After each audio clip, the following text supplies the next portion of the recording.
Assalamualaikum warahmatullahi wabarakatuh. Perkenalkan, nama saya Lili Ramadanti. Saya dari Prodi PGMI, mahasiswa Sekolah Tinggi Ilmu Tarbiyah Fathaillah. Baiklah, di sini saya akan membaca buku dengan judul Kenapa Guru Harus Kreatif? Baik, buku Kenapa Guru Harus Kreatif dikarang oleh Anyuda Aspandiar, penerbit dari Darmizan, tahun penerbit 2009. Dan tempat penerbit di Bandung, kolasi buku 180 halaman. Baiklah, di dalam buku Kenapa Guru Harus Kreatif, ada 7 hal yang bisa kalian praktikan dan membawa Anda sebagai orang tua dan guru yang disukai oleh anak-anak.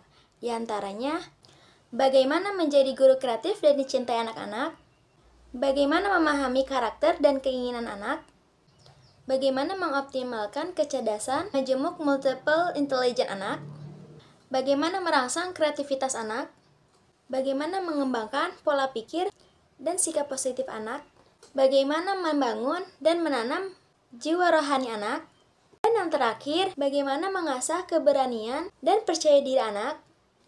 Yuk kita bahas sama-sama. Baiklah, menjadi guru kreatif itu memang tidak mudah.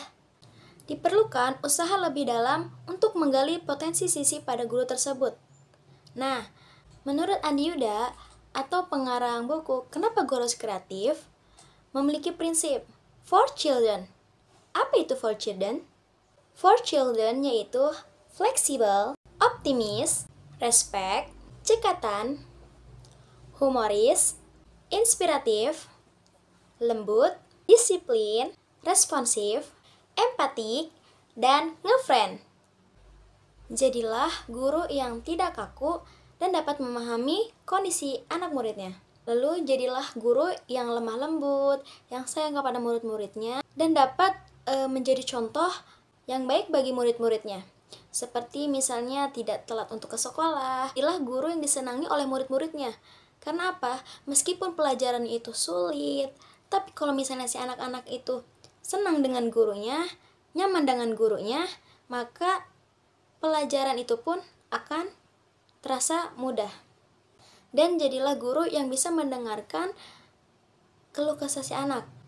Jadi jangan sampai antara murid dan guru itu memiliki jarak, juga bisa menjadi seorang teman. Dan prinsip lain menurut Andi Yuda yaitu not only teach, but also touch, yang artinya guru tidak hanya mengajar, tetapi juga menyentuh hati para muridnya lewat uluran kasih sayangnya. Selanjutnya, menurut Andi Yuda dalam bukunya menjelaskan bahwa seorang anak itu untuk menumbuhkan kreativitas anak dimulai dari karakter positif orang tuanya sebagai lingkungan pertama bagi mereka. Untuk memiliki sifat positif, maka si anak hanya membutuhkan contoh dari perbuatan positif kedua orang tuanya. Karena apa? Tanpa contoh, aturan dan teori tidak akan membekas pada diri anak. Karena apa? Benar atau salah akan dilihat dari sudut pandang orang tuanya. Selanjutnya, menurut Andi Yuda, cara untuk merangsang kekreativitasan anak itu dilakukan dengan cara bermain. Kenapa bermain? Karena bermain adalah dunia anak dan bukan sekedar untuk kesenangan, tetapi juga memiliki manfaat yang besar bagi anak tersebut. Banyak sekali manfaat besar bagi anak-anak dalam bermain yang disebutkan oleh Andi Yuda antara lain menimbulkan kegembiraan serta pemicu kekreativitasan anak, meningkatkan respon anak terhadap hal-hal yang baru, membantu anak untuk menyelesaikan permasalahan atau konflik, merangsang imajinatif atau kekreativitasan anak, membantu kepribadian anak, melatih kepekaan dan empati, sarana bersosialisasi dan melatih fungsi mental, sarana mengekspresikan perasaan, dan yang terakhir, mengoptimalkan semua indera dalam manfaat dari bermain.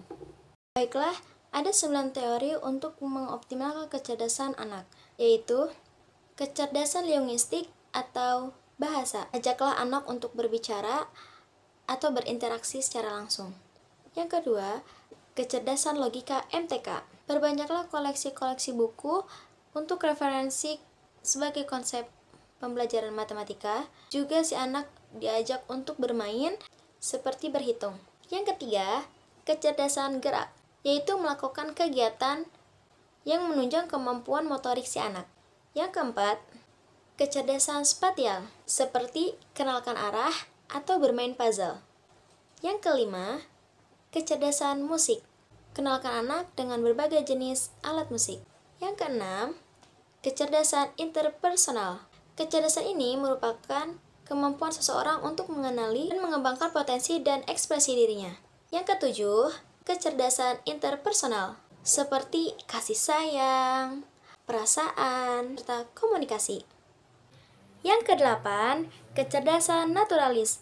Kecerdasan ini mengajak anak untuk memahami dan mengenal sifat-sifat alam, seperti mengajak si anak untuk menanam tanaman di sekitar sekolah. Yang kesembilan, kecerdasan transendental. Kecerdasan ini mengajak anak untuk mendekati dirinya kepada Tuhannya, seperti mengajak anak untuk membaca doa-doa harian, mengaji. Baiklah, itulah beberapa materi yang berada di buku Kenapa Guru Harus Kreatif ini. Baiklah, dari beberapa penjelasan tadi, bahwa kita harus tahu, menjadi seorang guru itu bukanlah hal yang mudah. Menjadi seorang guru itu bukan hanya sekedar untuk mengajar, tapi juga harus mendidik anak didiknya melalui beberapa macam pendekatan yang setiap anak itu berbeda-beda, agar kelak mereka menjadi anak yang berguna bagi bangsa dan juga negara. Jadi, guru harus bisa memahami karakter berbagai macam anak.